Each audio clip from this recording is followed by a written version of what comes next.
Hey everybody, what's up? It's Broman. How you doing? It's been a minute, and I know there's a lot of news to cover and things like that. So we're back on the grind of giving you my thoughts and opinions on stuff. You've been asking for this for a while, so we're gonna get into it. Today, I wanted to talk about my thoughts and hopes for the new raid and my thoughts on the Dreaming City. So, in the Vidoc that we watched, we found out about a new endgame location called the Dreaming City. They described it like, it's a destination like, oh my god, the Dreadnought. So the raid is going to take place in the Dreaming City. There's a few highlighted ideas that I feel like they pointed out that might play into the long term of how everything's going to work out with the Dreaming City and with the raid. So there's a couple of things that I wanted to point out that I thought were really important. One, it's a really big sprawling area that will change as you progress through it. It's also riddled with secrets and all sorts of other things, which is great. The Dreadnought had its own pile of secrets, including a hidden basketball court in the middle of the raid. But more than that, when I hear words like the raid evolves or the world changes as you complete sections of the raid, it makes me think, hopefully, and this is complete speculation, that this raid might actually be wing-based, or it might have progression in it or attunement. This coupled with the fact that our power progression is going to be so incredibly steep going into Forsaken, I have this idea, and I think it would be really awesome if it happened. We have the ability to get to, level 50 and power level 600, if everything is to be believed. This, coupled with the current progression system, which is, slow, makes me feel like there's a possibility that we could actually get power gated or time gated out of the raid. One of the big things that I think makes Destiny awesome is how MMO-esque it is. One MMO feature that we've never seen in Destiny is attunement. And that's where you have to complete a whole bunch of activities before you can even enter the raid. I don't think that is going to be part of the Dreaming City at all. I think that's maybe too much of a wall for folks. That you have to remember, we still have a weekly reset, a weekly timescale for this. But I think the idea that there might be places that you can go in the Dreaming City, 2-man, 1-man, 3-man activities that you can go engage in to acquire the stuff in order to enter the raid would be really, really awesome. The other thing that I wanted to bring out was, going from light level 360 to light level 400 currently is tough.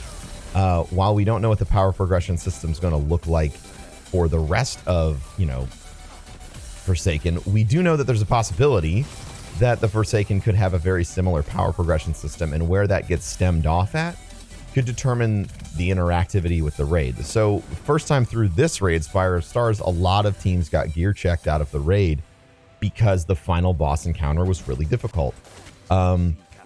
With this steep of a power climb inside of Forsaken, there's a possibility that we could encounter a boss that is fully above Delta, meaning that we can't do damage to it at all. You got to go back, you got to get stronger, and then you have to return to the raid. I think that if this is planned and intentional, it provides really awesome storytelling moments.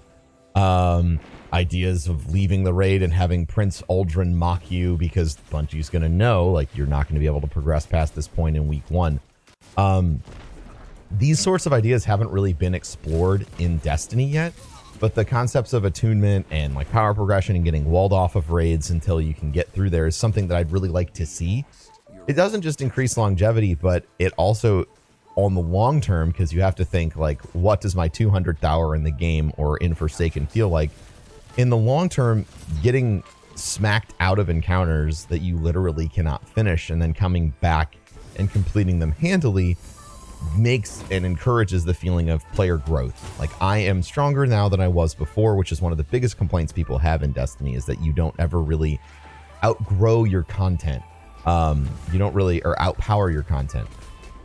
This is something that you can, hedge in there and give people, the feeling of growth and the feeling of power inside of the raid experience. The other thing that I think is really interesting and that I would personally love to see in the Dreaming City is if it's a patrol zone or patrol-esque zone, it would sure be great to be able to go into that area with 6 people. And this is very selfish because I would love to play hide and seek with my raid team again. That was some of the best fun I've ever had in Destiny 1. 6 people in a destination area is awesome. So, maybe we could queue in 6 people for the Dreaming City, start the raid or start the attunement process or whatever, and then fuck off and play hide and seek. What I'm really excited about, I guess fundamentally, is hearing that there is an end game location. There's a place where we are going to go, and when you're in the Dreaming City, you're going to be encountering, it seems like end game content. It seems like when you're in the Dreaming City, you're going to be progressing towards the raid, and having a location like that where everybody knows, like, okay, if I'm here, I'm going to be experiencing end game, feels really good. Now, I am always open to stating that I could have misunderstood anything, and if I did, feel free to let me know in the comments. I got no problems with that. I'm not a proud guy. I just want to help everyone learn. But those are my thoughts. Those are my thoughts on the Dreaming City, the potential of the new raid, and how progression could play into the story mechanics. I'd love to know what you're looking forward to in the raid, or whatever we might be encountering. I think that it's really, really awesome that there's going to be more end-game content. I like the potential story devices that are there for the character progression and power growth and things like that. But I want to know what you think too, so let me know in the comments section, and I will talk to you next time as I get my ass completely destroyed in this Iron Banner match. Love and appreciate all of you. Peace.